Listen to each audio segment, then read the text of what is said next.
A9 ನ್ಯೂಸ್ಗೆ ಸ್ವಾಗತ. ನಾನು ರೇಣುಕಾ ಅನೂರೆ. ಎಲ್ಲರಿಗೂ ಶರಣಾರ್ಥಿ. ಎಲ್ಲ ಸುಮ್ಮಕೂತಿದ್ದಾರಲ್ಲ, ಶರಣಾರ್ಥಿ ಅಲ್ವಾ?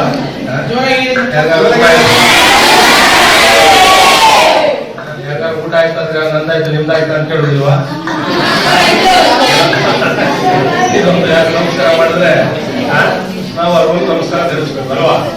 ಹೀಗಾಗಿ ಇವತ್ತು ಬಹಳ ವಿಶೇಷವಾದಂತಹ ದಿವಸ. ನಮ್ಮ ಮಂಡ್ಯ ತಾಲೂಕು ನಮ್ಮ ವಿಸಿ ಫಾರಂನಲ್ಲಿ ಇರ್ತಕ್ಕಂಥ ಸರ್ಕಾರಿ ಪದವಿ ಪೂರ್ವ ಕಾಲೇಜು ಮತ್ತೆ ಹಾಗೆ ಪ್ರೌಢಶಾಲೆ ವಿಭಾಗದಲ್ಲಿ ಜನಸಾಮಾನ್ಯರಿಗೆ ಹಾಗೂ ವಿದ್ಯಾರ್ಥಿಗಳಿಗೆ ಕಾನೂನು ಅರಿವು ಕಾರ್ಯಕ್ರಮವನ್ನ ಆಯೋಜನೆ ಮಾಡಿರ್ತಕ್ಕಂಥದ್ದು ಸಂತೋಷವಾದಂತಹ ವಿಷಯ. ಈ ಕಾರ್ಯಕ್ರಮವನ್ನು ಉದ್ಘಾಟನೆ ಮಾಡಿದಂತಹ ಕರ್ನಾಟಕ ರಾಜ್ಯದ ಉಚ್ಚ ನ್ಯಾಯಾಲಯದ ವಿಶ್ರಾಂತ ನ್ಯಾಯಮೂರ್ತಿಗಳು, ಅದರಲ್ಲೂ ಕನ್ನಡದಲ್ಲಿ ಪ್ರಪ್ರಥಮ ಬಾರಿಗೆ ಸ್ವಾತಂತ್ರ್ಯ ಪೂರ್ವ ಆಗಿರ್ಬೋದು, ಸ್ವಾತಂತ್ರ್ಯ ನಂತರ ಆಗ್ಬೋದು, ಕನ್ನಡದಲ್ಲಿ ಕರ್ನಾಟಕ ರಾಜ್ಯದಲ್ಲಿ ಪ್ರಪ್ರಥಮ ಬಾರಿಗೆ ತೀರ್ಪನ್ನು ಬರೆದಂತವ್ರು ಯಾರು?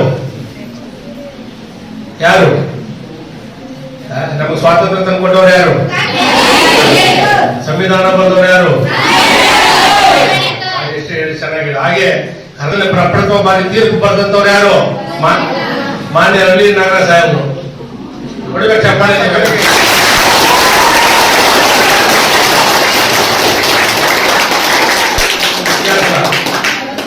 ಬ್ರಿಟಿಷರ 1900 ನಮ್ಗೆ ಸ್ವಾತಂತ್ರ್ಯ ಬಂದದ್ದು ಯಾವಾಗ? ಪೂರ್ವದಲ್ಲಾಗಿರ್ಬೋದು, ಸ್ವಾತಂತ್ರ್ಯ ಬಂದ ನಂತರ ಆಗಿರ್ಬೋದು, ಕರ್ನಾಟಕದಲ್ಲಿ ಎಷ್ಟೋ ಕೋಟ್ಯಾಂತರ ಜನ ಕನ್ನಡಿಗರಿದ್ರು ಸಹ ಯಾವ ನ್ಯಾಯಮೂರ್ತಿಗಳು ಕಕ್ಷಿದಾರಿಗೆ ಅರ್ಥವಾಗ್ತಕ್ಕಂಥ ಸರಳ ಕನ್ನಡದಲ್ಲಿ ತೀರ್ಪನ್ನು ಬರೆದಿರಲಿಲ್ಲ. ಅದೇ ಜುಡಿಷಿಯಲ್ ಹೈಕೋರ್ಟ್ ನಲ್ಲಿ ಒಂದು ನಿಯಮ ಇದೆ. ಹೈಕೋರ್ಟ್ ನಲ್ಲಿ ಜುಡಿಷಿಯಲ್ ಲ್ಯಾಂಗ್ವೇಜ್ ಇಸ್ ಇಂಗ್ಲಿಷ್ ಅಂತಕ್ಕಂಥದ್ದು. ಯಾವುದೇ ತೀರ್ಪನ್ನು ಬರೆದ್ರೆ ಇಂಗ್ಲಿಷ್ ಅಲ್ಲಿ ಬರೀಬೇಕು. ಯಾಕೆಂದ್ರೆ ಅಪೀಲ್ ಹೋದಂತ ಸಂದರ್ಭದಲ್ಲಿ ಸುಪ್ರೀಂ ಕೋರ್ಟ್ ಅಲ್ಲೆಲ್ಲ ಹೋದಂತ ಸಂದರ್ಭ ಉತ್ತರ ಭಾರತದ ನ್ಯಾಯಮೂರ್ತಿಗಳೆಲ್ಲ ಇರ್ತಾರೆ. ಕನ್ನಡದ ಚೆಕ್ ಎಲ್ಲ ವರ್ಗದವರಿಂದ ನಮಗೆ ರಕ್ಷಣೆ ಅಂತಕ್ಕಂಥದ್ದು ಬೇಕು ಅಲ್ವಾ? ಗೌರವ ಇರಬೇಕು, ರಕ್ಷಣೆ ಇರಬೇಕು, ಅದರ ಜೊತೆಗೆ ನಮ್ಗೆ ಅಭಿವೃದ್ಧಿ ಹಕ್ಕು ಅಲ್ವಾ? ನಾವು ಡೆವಲಪ್ಮೆಂಟ್ ಆಗ್ಬೇಕಲ್ಲ, ಮುಂದೆ ಬರ್ಬೇಕಲ್ಲ, ಓದ್ಬೇಕು.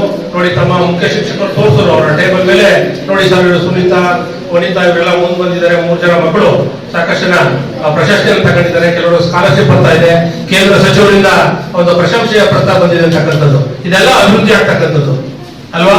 ನೀವೆಲ್ಲ ಆಗುದು ಬೇಡವಾ? ನಾವು ಸುಮ್ಮನೆ ಕೂತ್ಕೊಂಡ್ರೆ ಆಗುತ್ತಾ? ಏನ್ ಮಾಡ್ಬೇಕು? ಸುಮ್ಮನೆ ಓದುದಾ? ಕಠಿಣ ಶ್ರಮ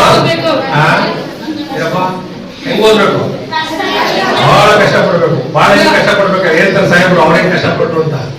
ಬಹಳ ಸರಳವಾಗಿ ದಿನದಲ್ಲಿ 8 ಗಂಟೆಗಳ ಕಾಲ ಓದುವಂಥದ್ದು ಮಾಡ್ಕೊಂಡು ಓದಂತ ಸಂದರ್ಭದಲ್ಲಿ ಅದು ಬಹಳ ಸದೃಢ ಸಮಾಜವನ್ನು ನಿರ್ಮಾಣ ಮಾಡಬೇಕು ಅಂತಕ್ಕಂಥ ಒಂದು ನಿಟ್ಟಿನಲ್ಲಿ ತಿಳ್ಕೊಬೇಕಾಗುತ್ತೆ ಅಂತಕ್ಕಂಥ ಮಾತನ್ನು ಹೇಳ್ತಾ, ಹಾಗೆ ಬಹಳ ಒಂದು ಕಾನೂನು ಬಾಲ್ಯ ವಿವಾಹ ಕಾಯ್ದೆ ಒಂದು ಸೆಕ್ಷನ್ 82 ಪ್ರಕಾರ ಬಹಳ ವಿಶೇಷವಾಗಿ ನೋಡಿ, ಬಾಲ್ಯ ವಿವಾಹ ಅಂತಕ್ಕಂಥದ್ದು ಬಹಳ ದೊಡ್ಡ ಪಿಡುಗು. ಇವತ್ತು ಕೆಲವು ಚಿಕ್ಕ ಮಕ್ಕಳಲ್ಲಿ ಅವ್ರು ಯಾರು ಇವರು ಯಾರೋ ಸಿನಿಮಾ ಮಾಡ್ತಾ ಹೇಳಿದ್ರು. ಆ ಸಿನಿಮಾ ಬಂದವಿಂದ ಈ ಬಾಲ್ಯ ವಿವಾಹ ಶುರು ಆಗೋಯ್ತು. ನಾವು ಯಾವ್ದು SLC ಹೋಗೋ ಮಕ್ಕಳಿಗೆ ತಿಳಿಸೋದ ಮಾಡಿದ್ರೆ ಹೂವಾಯ್ತು, ಮಕ್ಕಳಾಯ್ತು ಅಲ್ವಾ? ನೋಡಿ, ಇದೊಂದು ಕೆಟ್ಟ ಸಿನಿಮಾದಲ್ಲಿ ಎಷ್ಟು ಒಳ್ಳೇದಿರುತ್ತೆ ಅಷ್ಟೇ ಕೆಟ್ಟದಿರುತ್ತೆ. ಅದಕ್ಕಿಂತ ಹಿಂದೆ ಬಾಲ್ಯ ವಿವಾಹ ಕಾಯ್ದೆ ಅಂತಕ್ಕಂಥದ್ದು ಇರಲಿಲ್ಲ, ಅದರ ವಿಷಯನೇ ಇರಲಿಲ್ಲ ಅಲ್ವಾ? ಎಲ್ಲ 18 ವರ್ಷ ತುಂಬುವಂತಹ ಯಾವುದೇ ಹೆಣ್ಮಕ್ಳು ಮದುವೆ ಆಗ್ತಿರ್ಲಿಲ್ಲ. 21 ವರ್ಷ ತುಂಬುವವರೆಗೆ ಯಾವುದೇ ಹುಡುಗನು ಮದುವೆ ಆಗ್ತಿರ್ಲಿಲ್ಲ ಅಲ್ವಾ? ಈಗ ಸಿನಿಮಾ ನೋಡಿ ಅದು ಒಂದು ಕೆಟ್ಟದ್ದು ಪ್ರಚೋದನೆ ಆಯಿತು. ಆ ಉದ್ದೇಶದಿಂದ ಈ ಒಂದು ಬಾಲ್ಯ ವಿವಾಹ ನಿಷೇಧ ಕಾಯ್ದೆ ತಂದರೆ ಬಾಲ್ಯ ವಿವಾಹ ಆದಂತಹ ಸಂದರ್ಭದಲ್ಲಿ ಬಹಳ ಮಕ್ಕಳಿಗೆ ಮಾನಸಿಕವಾಗಿ ಹಾಗೂ ದೈಹಿಕವಾಗಿ ಕೆಟ್ಟ ಪರಿಣಾಮ ಆಗ್ತದೆ ಅಲ್ವಾ? ಬಾಲ್ಯ ವಿವಾಹ ಆದಂತಹ ಸಂದರ್ಭದಲ್ಲಿ ಮಕ್ಕಳಿಗೆ ದೈಹಿಕವಾಗಿ ಅದು ಪ್ರೇರಣೆ ಆಗ್ತದೆ. ಬಾಲ್ಯ ವಿವಾಹ ಯಾಕೆ ಜಾಸ್ತಿ ಆಗ್ತಾ ಇದೆ ಅಂತ ಹೇಳಿದ್ರೆ, ಅವರ ಕುಟುಂಬದಲ್ಲಿ ಆರ್ಥಿಕತೆ ಕಡಿಮೆ ಇರೋದ್ರಿಂದ, ಮತ್ತೆ ಅವರಿಗೆ ಮದುವೆ ಮಾಡ್ತಕ್ಕಂಥ ಒಂದು ಶಕ್ತಿ ಇಲ್ಲದೆ ಇರೋದ್ರಿಂದ, ಮತ್ತೆ ಅವರಿಗೆ ಸರಿಯಾದ ಕಾನೂನು ಅರಿವಿಲ್ಲದೆ ಇರೋದ್ರಿಂದ ಅಂತ ಸಮಯದಲ್ಲಿ ಇಂತಹ ಬಾಲ್ಯ ವಿವಾಹಗಳು ನಡೀತಾ ಇದೆ. ಹಾಗಾಗಿ ಒಂದು ಕಾಫಿ ರೇಟ್ ಎಷ್ಟು ಇವತ್ತು? ಪಾನಿಪುರಿ 26, ಈ ಪುಸ್ತಕ ರೇಟ್ ಬರೀ 10 ರೂಪಾಯಿ. ಎಷ್ಟು? ಬರೀ ಕೇವಲ 10 ರೂಪಾಯಿ.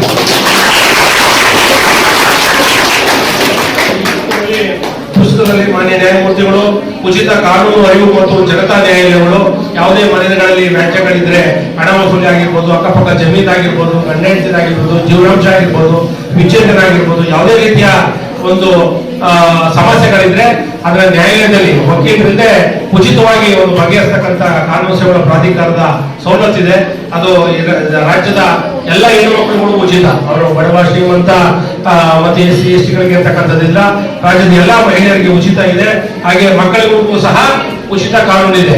ಇಂಥ ಕಾನೂನಿನ ಸೌಕರ್ಯ ಬೇಕು ಅಂತ ಹೇಳಿದ್ರೆ ಮಂಡ್ಯ ನ್ಯಾಯಾಲಯದಲ್ಲಿ ಇರ್ತಕ್ಕಂಥ ಕಾನೂನು ಸೇವೆಗಳ ಪ್ರಾಧಿಕಾರದಲ್ಲಿ ಬಂದು ನೀವು ಬಾಯಲ್ಲಿ ಹೇಳೋದು ಸಾಕು, ಇಂಥ ಸಮಸ್ಯೆ ಆಗಿದೆ ಅಂತ ಹೇಳಿದ್ರೆ ಅದನ್ನ ಉಚಿತವಾಗಿ ಅರಿವು ಮತ್ತು ನೆರವು ಅಲ್ವಾ, ಅರಿವು ಮೂಡಿಸೋದು ಜೊತೆಗೆ ಅದಕ್ಕೇನು ವ್ಯವಸ್ಥೆ ಬೇಕು ಅದನ್ನ ಕೊಡುವಂತ ಕಾನೂನು ಮಾನ್ಯ ನ್ಯಾಯಮೂರ್ತಿಗಳು ಕನ್ನಡದಲ್ಲಿ ಬಹಳ ಸರಳವಾಗಿ ಬಂದಿದ್ದಾರೆ. ಹಾಗೆ ಮೂಲಭೂತ ಹಕ್ಕುಗಳು ಮತ್ತು ಕರ್ತವ್ಯಗಳು, ನಾವು ಬರೀ ನಮ್ಮ ಹಕ್ಕುಗಳನ್ನೇ ಕೇಳುವಂತದ್ದಲ್ಲ, ನಮ್ಮ ಕರ್ತವ್ಯನು ಮಾಡ್ಬೇಕು ಅಲ್ವಾ. ಏನ್ ಕರ್ತವ್ಯ ಅಂದ್ರೆ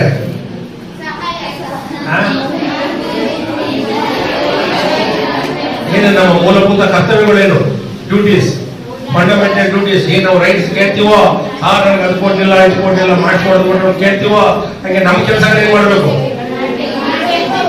ಏನೇನು ನಮ್ಮ ಕರ್ತವ್ಯಗಳು. ಆಮೇಲೆ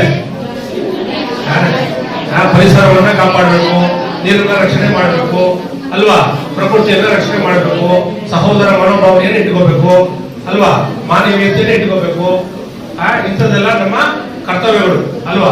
ಅಂತದ್ದು ಮಾಡ್ಬೇಕು ಅಂತ ಹಾಗೆ ಬಾಲ ಕಾರ್ಮಿಕರು, ಹಿಂದೂ ಮಹಿಳೆ ಆಸ್ತಿ ಹಕ್ಕುಗಳು, ಮಕ್ಕಳ ಹಕ್ಕುಗಳು, ಹಾಗೆ ಜನನ ಮತ್ತು ಮರಣ ನೋಂದಣಿ.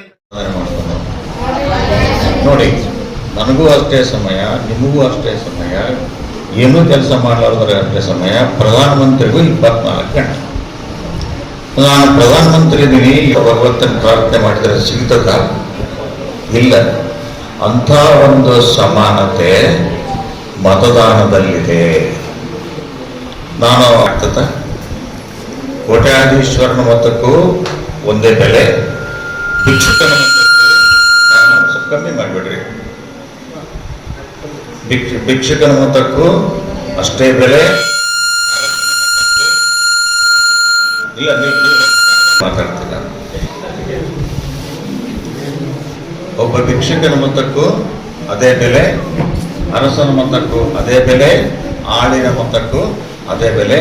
ಇದು ಒಂದು ಸೆಕೆಂಡ್ ನಮ್ಮ ಕಡೆ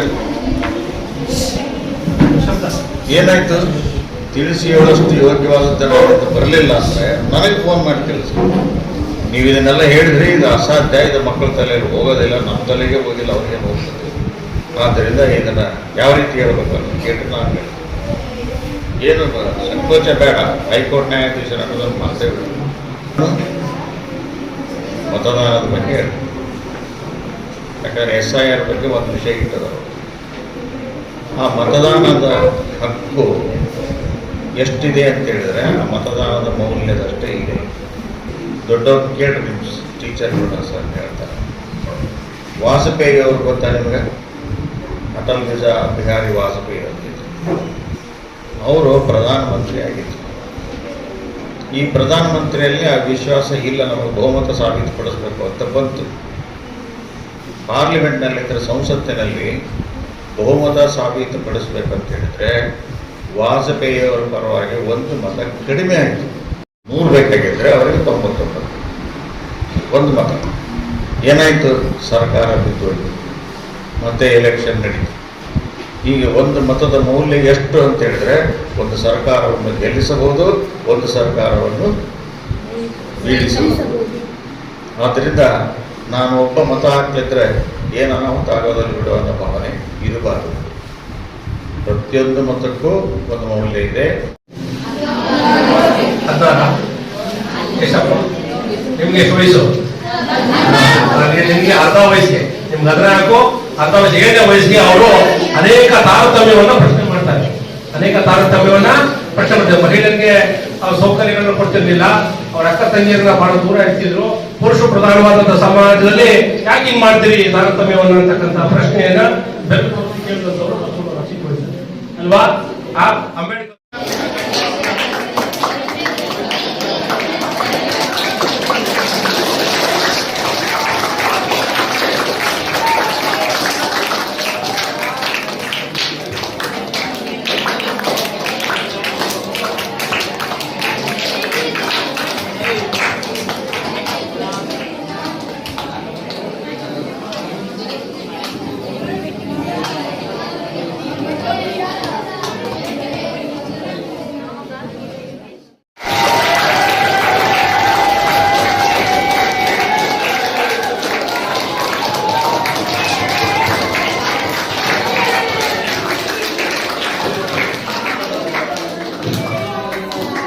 ಮಕ್ಕಳೇ, ಇನ್ನೊಂದು ವಿಷಯ, ಶ್ರೀಮತಿ ಬಿಜಿ ಲತಾರವರಿಗೂ ಕೂಡ ಹಾರ್ದಿಕವಾದಂತಹ ಸ್ವಾಗತವನ್ನು ಕೋರುತ್ತೇನೆ.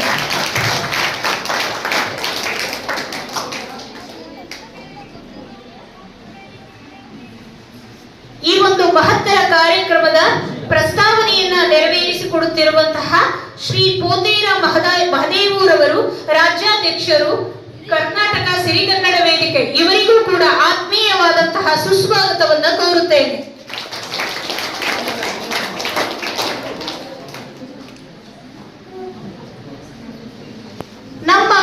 ನಮ್ಮ ಹೆಮ್ಮೆಯ ವಿದ್ಯಾರ್ಥಿಗಳಿಗೆ ಈ ಕಾರ್ಯಕ್ರಮದ ಉದ್ದೇಶದ ಬಗ್ಗೆ ಆಶಯ ನುಡಿಗಳನ್ನ ನುಡಿಯಲು ಬಂದಿರುವಂತಹ ಶ್ರೀ ಎಂ ಗುರುಪ್ರಸಾದ್ ರವರು, ಹಿರಿಯ ವಕೀಲರು, ಮಂಡ್ಯ, ಇವರಿಗೂ ಕೂಡ ಹೃದಯಪೂರ್ವಕವಾದಂತಹ ಸ್ವಾಗತವನ್ನ ಕೋರುತ್ತೇನೆ.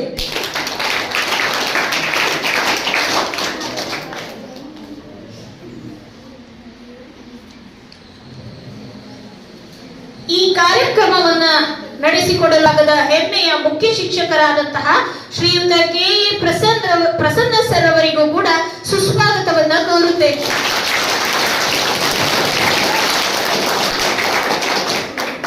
ಈ ಕಾರ್ಯಕ್ರಮದ ಮುಖ್ಯ ಅತಿಥಿಗಳಾಗಿ ಆಗಮಿಸಿರುವಂತಹ ವಿಭಾಗ ವಿಸಿ ಫಾರ್, ಇವರಿಗೂ ಕೂಡ ಆತ್ಮೀಯವಾದಂತಹ ಸುಸ್ವಾಗತವನ್ನ ಕೋರುತ್ತೇನೆ.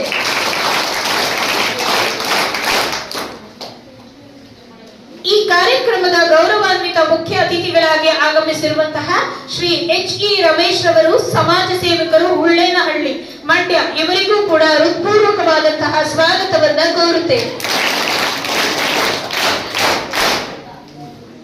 ಈ ಕಾರ್ಯಕ್ರಮಕ್ಕೆ ಆಗಮಿಸಿರುವಂತಹ ಎಲ್ಲ ಕಾಲೇಜಿನ ಉಪನ್ಯಾಸಕ ವೃಂದಗಳು,